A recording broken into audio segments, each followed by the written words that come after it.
বুধবার সাত সকালে স্বামী স্ত্রীর জোড়া খুন, দেহ উদ্ধার ঘিরে চাঞ্চল্য।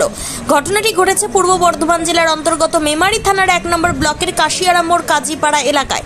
স্থানীয়দের দাবি খুন করা হয়েছে। কে বা কারা খুন করেছে তা তদন্ত করছে মেমারি থানা ও জেলা পুলিশ। মৃত স্বামী ও স্ত্রীর নাম মোস্তাফিজুর রহমান, বয়স আনুমানিক 65 এবং মমতাজ পারভিন, বয়স আনুমানিক 55। সূত্র মারফত আরও জানা যায়, স্ত্রী মমতাজ পারভিন স্বামী এবং সন্তানকে নিয়ে বেশ কিছুদিন আগে মেমারিতে তার বাপের বাড়িতে যায়। তারা থাকতেন বর্ধমান শহরের লস্করের দিকে এলাকায়। স্থানীয় মানুষজন ঘুম থেকে উঠে দেখেন রক্তাক্ত অবস্থায় রাস্তার উপর পড়ে আছে স্বামী এবং স্ত্রী।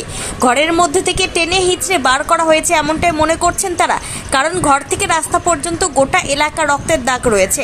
তাদের বাড়িতে স্বামী স্ত্রী এবং এক সন্তান থাকতেন, যদিও এই ঘটনা ঘটার পর তাদের সন্তান পলাতক।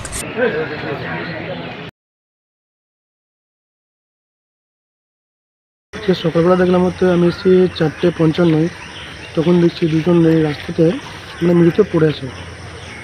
আচ্ছা, ওনারা কি এখানেই বাড়ি? হ্যাঁ, এখানে বাড়ি, সামনে বাড়ি, দুজন স্বামী স্ত্রী। স্বামী স্ত্রী কি নাম? একজন হচ্ছে মুস্তাফিজুর রহমান আর একজনের নাম হচ্ছে মমতাজ পারভিন। পুরো দেখে মনে হচ্ছে মার্ডার হয়েছে।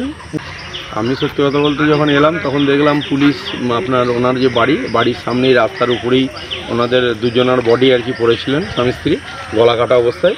পুলিশ তুলে নিয়ে চলে যাচ্ছে, ব্যাস ওইটাই আমি দেখেছি।